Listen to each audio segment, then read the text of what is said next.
നമുക്ക് കിട്ടേണ്ടതും നഷ്ടപ്പെടേണ്ടതുമെല്ലാം ഈ ഭൂമിയിൽ തന്നെയാണ് ഉള്ളത് എന്നുള്ളത് കൊണ്ട് തന്നെ നമുക്ക് നിരന്തരമായിട്ട് സങ്കല്പങ്ങളിലൂടെ പോകുമ്പം, ഈശ്വര പ്രാർത്ഥനകളിലൂടെ പോകുമ്പം, നമ്മൾ ഇഷ്ടപ്പെടുന്നൊരു വിഷയത്തിൽ ആത്മാർത്ഥമായിട്ട് ഇറങ്ങി നിൽക്കുമ്പം വീണ്ടും വീണ്ടും വീണ്ടും വീണ്ടും നമ്മൾ വാസ്തവത്തിൽ പ്രപഞ്ചവുമായിട്ടുള്ളൊരു ഉടമ്പടിയിലേക്കാണ് എത്തുന്നത്.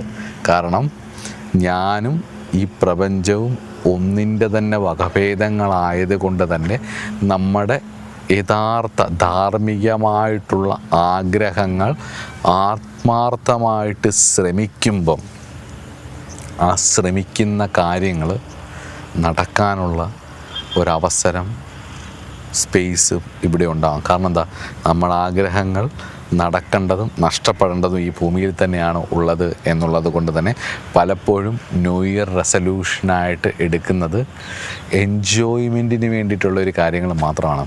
വാസ്തവത്തിൽ അത് മാത്രമല്ല, വളരെ നെക്സ്റ്റ് ഇയർ, അടുത്ത വർഷം നിങ്ങൾക്ക് എന്താവണം എന്നുള്ളത് ചെയ്യണം. ആഗ്രഹിക്കുന്നതുകൊണ്ട് കുഴപ്പമില്ല, ആഗ്രഹിക്കുന്നതിനനുസരിച്ചുള്ള ഒരു ശരീരം നിങ്ങൾക്കുണ്ടോ, ആഗ്രഹിക്കുന്നതിനനുസരിച്ച് അത് നേടിയെടുക്കാനുള്ള മനസ്സ് നിങ്ങൾക്കുണ്ടോ, ആഗ്രഹിക്കുന്നതിനനുസരിച്ച് നേടിയെടുക്കാനുള്ള ഒരു നിഷ്ഠയായ കൺസിസ്റ്റൻ്റ് ആയിട്ടുള്ള ഒരു ജീവിത ശൈലി നിങ്ങൾക്കുണ്ടോ എന്നുള്ളത് നോക്കുക. ഇതൊന്നുമില്ലെന്നുണ്ടെങ്കിൽ നിങ്ങളുടെ ആഗ്രഹങ്ങൾ നടക്കാതിരിക്കുന്നതിന് ആരെ കുറ്റം പറഞ്ഞിട്ട് എന്താ കാര്യം?